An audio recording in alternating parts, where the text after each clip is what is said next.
Aleshores, alcaldessa, té vostè 8 minuts. Gràcies, presidenta de la comissió, per donar-me la paraula. Primer que tot, donar també les gràcies per la intervenció a aquesta comissió de justícia als diputats Silverio i Nathalie, que han comptat amb mi per aportar la meva opinió respecte al projecte de llei de la Generalitat reguladora del Fons de Cooperació Municipal.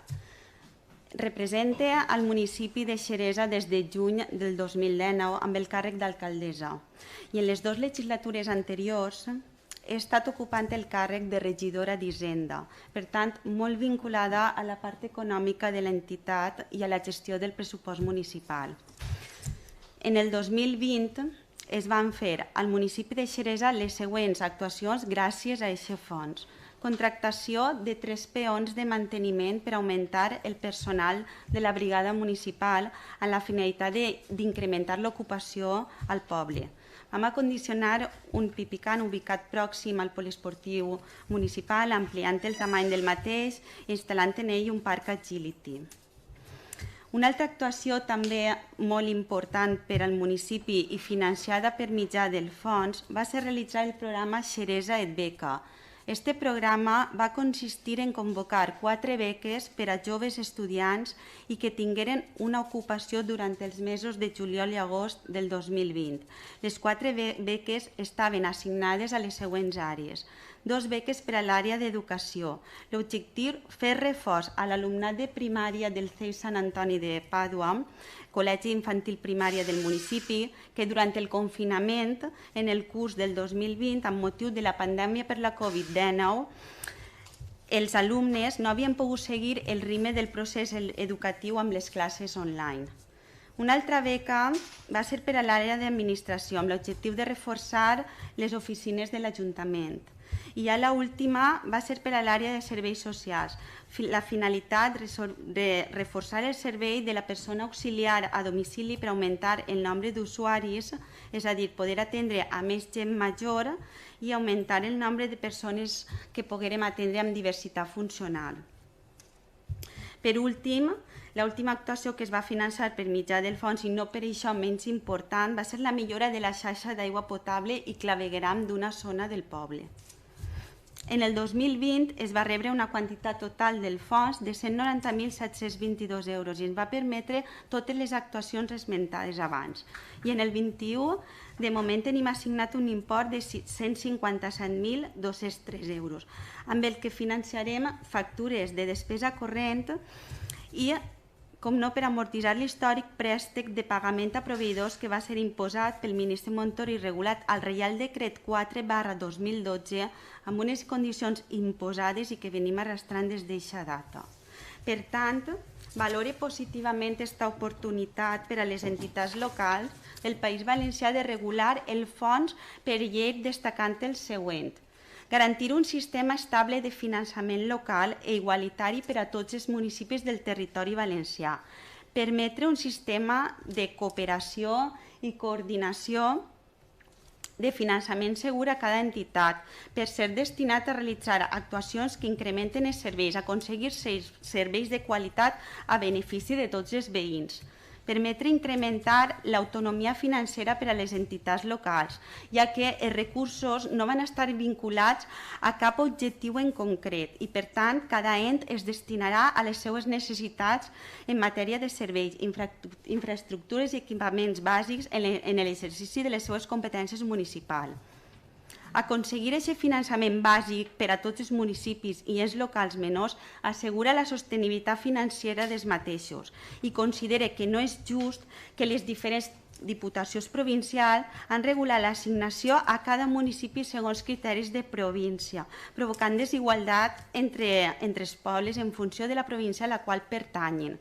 Pense que l'única manera de corregir aquestes desigualtats és regular el fons mitjançant una norma en rang de llei que permeta l'equitat territorial, conforme a principis de proporcionalitat i garantir que tota la ciutadania reba un nivell mínim de prestacions i evitar aquestes diferències no justificades en el finançament dels municipis per la seva ubicació territorial.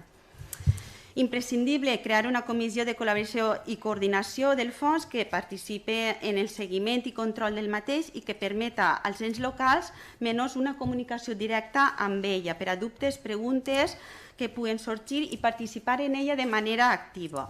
Respecte a l'articulat, destaca l'article 3, molt important per la seva naturalesa incondicional del fons, no vinculat a cap finalitat en concret.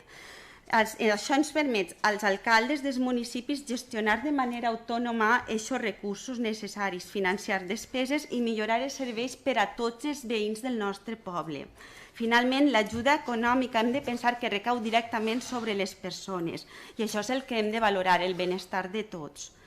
Hi ha l'article 7, que és respecte a les regles de distribució, sí que proposaria que els criteris de distribució vingueren estipulats en la mateixa llei, pensant en factors com l'estatus social mitjà de la població, com pugui ser el salari mitjà d'habitants, el percentatge de l'atur i el percentatge de gent amb risc d'exclusió. I un altre criteri també a tindre en compte podria ser analitzar les diferents fonts d'ingressos de cada municipi, deixant a banda els impostos, taxes, preus públics i subvencions, que es tingui en compte el volum d'ingressos patrimonials. Fins ací la meva intervenció i moltes gràcies per la vostra atenció. Moltíssimes gràcies, alcaldessa. I ara passem als torns dels grups parlamentaris y començarem amb el diputat no escrit. Señor Martínez, tiene usted 2 minutos. Gracias, presidenta. Señora Peiró, bienvenida a estas Cortes y gracias por comparecer en la Comisión de Justicia en la que estamos estudiando esta propuesta de ley. Nos ha gustado, o personalmente me ha gustado su feedback como alcaldesa de lo que percibe de la necesidad de que exista un fondo de cooperación municipal y que dé importancia real al municipalismo, ¿no?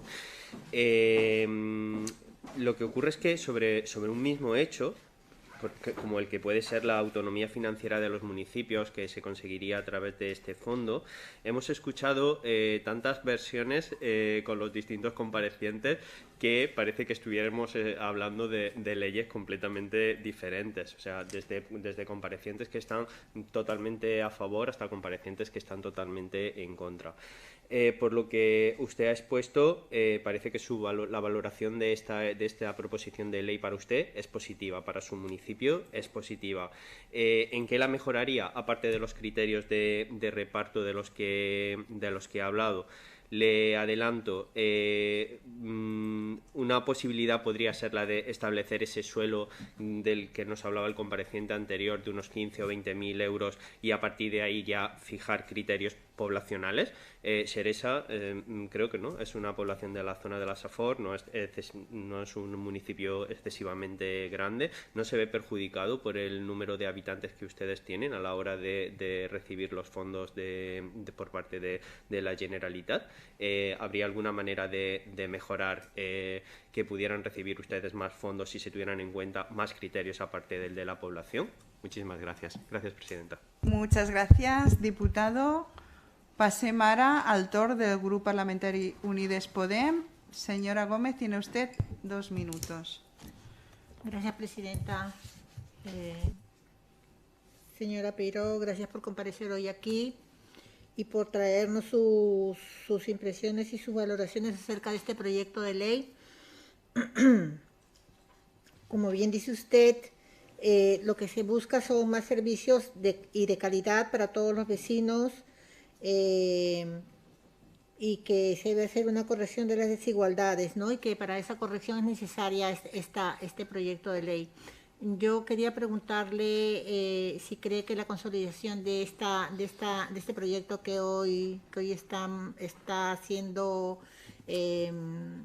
expuesto aquí, y que contamos con la participación ciudadana de los alcaldes y alcaldesas de nuestro territorio, si usted cree que este proyecto de ley, como le digo, es una garantía para que el traspaso de fondos necesarios para las poblaciones más pequeñas o con menos recursos de la provincia de Valencia. Y como segunda pregunta, ¿Cómo valora usted los criterios que aparecen en el artículo 7 del proyecto de ley que usted también mencionó y si considera que existe una garantía de cobertura para los municipios más pequeños y con menos recursos de la provincia de Valencia? Gracias, presidenta. Muchas gracias, diputada. Passem ara al torn del grup parlamentari Vox. Señor Llanos, tiene usted 2 minutos. Gracias, señora presidenta. Señora Peiró, buenos días y gracias por su comparecencia y por sus aportaciones. Mire, yo, en fin, visto el antiguo compareciente de su mismo partido, el alcalde de Argelita, la verdad es que no me queda claro, ¿no?, sus planteamientos, porque usted, aunque al final ha acabado hablando de que a lo mejor habría que tener en cuenta otros criterios, usted primero nos ha planteado que es perfecto este proyecto de ley porque establece un reparto igualitario. Pues el alcalde de Argelita y yo no estamos de acuerdo, en absoluto estamos de acuerdo, porque parece que los municipios pequeños salen muy, pero que muy perjudicados. Usted, alcaldesa de un pueblo de 2.300 habitantes,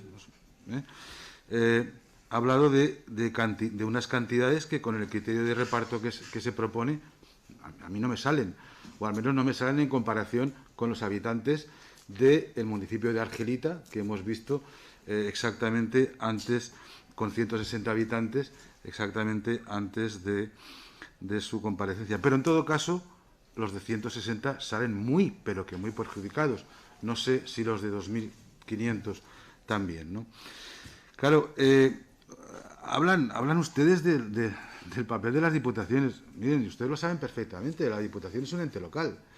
Y, hombre, la Diputación se creó, creo, y todos sabemos, ¿no?, pues para equilibrar, es decir, para ayudar a aquellos municipios que tienen una situación más precaria, ¿no?, para intentar que tengan los mínimos recursos, evidentemente, para estar en esa situación de correspondencia con todos los demás ciudadanos de otras localidades. Y claro, entonces, de ahí a que se imponga a las diputaciones por obligación en este anteproyecto de ley esa coordinación y colaboración y además ese control e impugnación por parte del Consell, evidentemente nos parece que es inconstitucional. Entendemos que ya se creó por ley el Fondo de Compensación y ya funciona por vía de reglamento. Por tanto, le preguntaría, ¿no cree que hay que, como mínimo, mirar otros criterios de verdad y no solo el criterio de la población? Muchas gracias. Muchas gracias, diputado. Passem ara al grup parlamentari Ciutadans. Senyora Peris, té vostè 2 minuts. Gracias, presidenta. Señora Peiró, ahora que no nos escucha nadie, yo le pediría que fuera usted no tan políticamente correcta. No se preocupe, aquí estamos para trabajar y hacer críticas con sentido positivo. Miren, nosotros estamos a favor del Fondo de Cooperación. Es decir, porque efectivamente ya no hay planes teledirigidos, autonomía local, todo lo que hemos dicho. Pero aquí hemos de buscar la fórmula que favorezca a todos. Tal y como está planteado, favorece a los municipios grandes. Y a nosotros también nos preocupa a los municipios pequeños, máxime cuando el 50% de ese fondo nace de las diputaciones. Usted nos decía, todo perfecto, ya, pero cuando usted está de acuerdo con ese fijo que le proponen y después criterio poblacional, yo veo que su afirmación era un poco de brocha gorda, porque después usted nos apuntaba criterios que yo ya me he tomado nota para enmiendas como el salario medio, qué cifra de parados, que si hay riesgo de exclusión y un dato que no había dicho nadie hasta ahora, como el volumen de los ingresos patrimoniales, porque cada municipio es una variedad. Yo también le digo, habrá que incluir densidad, población, superficie, si tenemos también pedanías. Con todo eso podemos hacer una fórmula que proteja a los pequeños, porque si no, de verdad, pues bueno, su compañero ha sido, que le ha precedido en el uso de la palabra, ha sido pues muy claro y muy directo diciendo a los pequeños nos perjudica directamente. Aquí estamos para trabajar estas cosas y su opinión como alcaldesa para nosotros es muy importante. Sobre todo para hacer una ley que el que venga detrás, si cambia de signo político, no la tire atrás. Dejemos algo estable. Usted censura un poco también el tema de la Diputación de Alicante, pero yo le pido que hagamos un esfuerzo todos por ver la realidad. La Diputación de Alicante, por ejemplo, tiene un 23% de su presupuesto de competencias impropias y tenemos un déficit cultural, cuando uno analiza todo, en que Alicante en la Generalitat, por ejemplo, solo le paga 0,33 euros por habitante. En Valencia es 14,97. ¿No cree usted que junto a todas estas medidas también el fondo ha de servir para equiparar, para ver las realidades, sobre todo porque usted es de Hacienda, entonces un poco le hacía todo esto? Yo creo que a mí me encantaría que usted, con toda la libertad, siguiera por esa línea. ¿Qué criterios de reparto? ¿Cómo podríamos, si estaría a favor usted de esas compensaciones? Y sobre todo si el fondo debe priorizar a los municipios pequeños. Gracias, presidenta. Muchas gracias, diputada. I ara passem al grup parlamentari Compromís. Senyora Torres, té vostè 2 minuts. Gràcies, presidenta. Alcaldessa, benvinguda. Som de pobles veïns. Xeraco i Xeresa sempre van agarrats de la mà. Sé que està vostè molt preocupada estos dies, igual que ho està l'alcalde de Xeraco, acaba de parlar amb ell per la desaparició d'este xic en la muntanya, continuen buscant-lo, i aquestes són les preocupacions de les alcaldes i de les alcaldesses i els alcaldes. Aquestes són les preocupacions de cada dia. Encara que algunes persones vulguin interpretar que el discurs que vostè ha fet és contradictori amb el discurs que ha fet el compareixent que l'ha precedit en la comissió, jo el que veig és que ací, avui, estem escoltant el que viuen les alcaldesses i els alcaldes dels pobles xicotets, perquè 2.300 habitants és molt més que 160, però no deixa de ser un poble xicotet també, amb la seva idiosincràsia. Celebre que hagi vostè donat un enfocament un poquet diferent d'esta llei, centrant-se en aspectes que, per exemple, a mi no m'hagueren passat pel cap, i em refereix als criteris per a després fer la distribució dels fons, aquests criteris, aquest vessant més social que vostè ha apuntat i que també havia deixat de caure l'alcalde d'Argelita. Ell parlava de la renda per càpita, vostè ha incorporat també l'estatus social, el risc d'exclusió. Crec que és fonamental, perquè l'alcalde sí que ha parlat, l'alcalde d'Argelita sí que ha parlat, que precisament els diners del fons els havien utilitzat per ajudar famílies que estaven en aquest risc d'exclusió. És a dir, el dia a dia i els problemes reals de les persones. M'he apuntat aquests aspectes que vostè considera que caldria incorporar en la llei. Aquesta és la faena que nosaltres hem de fer com a diputades i diputats, millorar un projecte de llei que molts dels compareixents consideren positiu, altres no, per a gustos colors, més faltaria, i per això està la democràcia i la fase de participació ciutadana, i jo li agraeix la participació avui així i espero que la preocupació que tenim avui en Xeraco i Xeresa es resolga pront i positivament. Gràcies. Gràcies, presidenta. Moltes gràcies, diputada. Passem ara al grup parlamentari popular. Señor Rovira, té vostè 2 minuts. Sí, hilando con la intervención de mi compañera Torres, algunos alcaldes han dicho que este fondo es muy positivo. Claramente los alcaldes de los municipios grandes. Hace un rato el propio alcalde de Elda lo ha reconocido así. Él cobra mucho más con estos criterios que aplica el gobierno dirigido por Ximo Puig, cobra mucho más que si se aplicaran los criterios aprobados en la Diputación de Alicante. Con el plan más cerca. Usted misma, su ayuntamiento, con los criterios de Alicante cobraría casi el doble,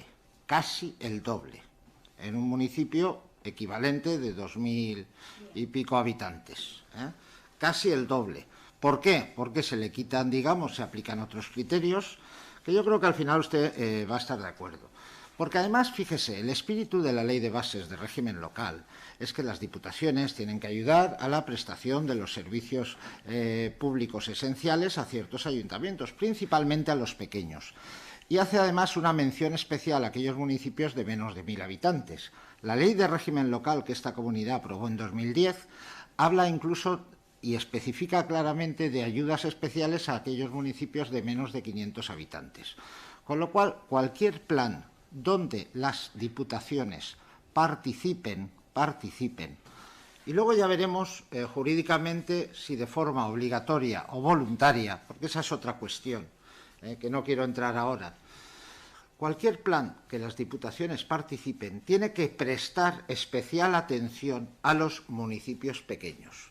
Entonces, aplicar el único factor que aplica el Gobierno del Botani, que es simplemente la población, hace que las localidades grandes estén muy satisfechas, aquí lo hemos visto, el propio alcalde de Elda lo ha reconocido, él cobraría más con el plan de Ximo Puig que con el plan de la Diputación de Alicante, está claro. Pero las diputaciones deben de atender esa diversidad y sobre todo a los municipios pequeños, y por eso le digo que quizá habría que introducir otros factores además del factor poblacional. Parece que Compromís podría ir por esos tiros, Lo veremos en el debate de enmiendas. Muchas gracias. Muchas gràcies, diputado. I ara, per a finalitzar estos dos grups, per part del grup parlamentari socialista, senyora Peris, té vostè 2 minuts. Gràcies, presidenta. Senyora Peiró, benvinguda a esta comissió. Des d'ahir a avui estan produint-se alguns debats interessants i fins dicotòmics, no? Podem sostindre que els recursos de les diputacions són recursos dels ajuntaments? És una de les coses importants que tenim que decidir. 2. Si aquests recursos no són recursos propis de les diputacions, sinó que són recursos dels ajuntaments, quin és el sistema que millor garanteix l'autonomia municipal? Que la Diputació ho faci via transferència no condicionada, com preveu en aquest cas el fons, o mitjans subvencions, que te diu què has de fer, quan ho has de fer i com ho has de fer sense tindre en compte la realitat del teu municipi. Així a la Diputació Valenciana hi hagué una època que el senyor Rus ompligué de cespa. Tots els municipis tingueres necessitat de cespa o se te caiguera el pavelló, donava igual. Sols n'hi havia diners per a la cespa dels polideportius. I això ens té que dur a una següent reflexió. Per a gestionar aquest fons és preferible una llei que garantisse la igualtat de tots els municipis i la seguretat jurídica? O, com alguns plantegen, no és necessària una llei, hi ha que deixar-ho a la voluntarietat i, per tant, a l'arbitrarietat, a la discrecionalitat i, si m'apura, al besamanos del que estàvem acostumbrats. Quin creu vostès que és el model més just en un estat de dret? El d'una llei que garanteix igualtat o seguretat jurídica o el model de la discrecionalitat de les diputacions? En tercer lloc, parlem de la suficiència financera i parlem també de la necessitat de la segona descentralització. Per això li plantege: és possible sostindre una autonomia absoluta de les diputacions provincials i al mateix temps un paternalisme municipal?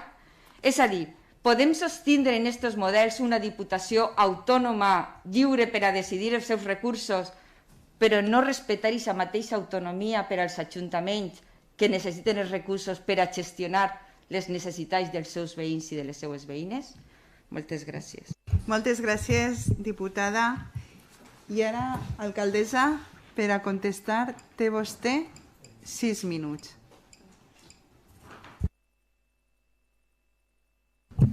Molt bé. Vaig a contestar en conjunt a totes les intervencions dels diferents representants dels grups parlamentaris, perquè pareix ser que se centren en el que és l'article 7 de la llei, que diu que quina és la distribució del recurs del fons de cooperació, i em pregunten per els criteris. Per supost, jo en la meva intervenció sí que ha dit i ha remarcat que es haurien de tindre en compte més criteris, i anava per la vessant social I si és de veres que Xeresa té 2.100 habitants i potser no tenim gent en risc d'exclusió, no és el cas, ni tenim un percentatge molt alt de l'atur, però estic pensant en un interès general per a tots els municipis de tot el territori valencià, que igual no estem en aquesta casuística, però així i tot n'hi ha que veure que si s'aprova una llei ha de beneficiar a tots per igual i s'haurien de fer uns criteris que beneficien a tots els municipis. Si es deixa l'autonomia a cada diputació, jo penso que sí, la diputació fa un paper molt important, però saben els municipis i els representants de cada poble, saben el que els passa en el poble. Vull dir, no la diputació, sinó nosaltres sabem la necessitat que pugui tindre cada municipi. Entonces, això penso que sí que és bo el que s'augmenti en aquest aspecte l'autonomia del municipi per a decidir i no la Diputació, perquè nosaltres els que estem allí sabem el que realment ens fa falta per al benestar dels nostres municipis. I després, l'últim, ja remarcaré això, que no em pareix bé que sols es considere el nombre d'habitants per població, sinó que se tinguin en compte altres criteris. Jo m'he anat en la meva intervenció per als criteris socials, però també s'ha de veure, com el meu company d'abans, que és del mateix partit que nosaltres, ell dia el tema de la despoblació, per supost, hauria de mirar-se també la densitat de la població i molts més criteris que al final el que farem és que per a tot el territori, per a tots els municipis del País Valencià, estiguem beneficiats. O sigui, una equitat per a tots. Ja està. Moltes gràcies, alcaldessa. De nou, benvinguda i moltíssimes gràcies per les seves aportacions. Gràcies a vosaltres.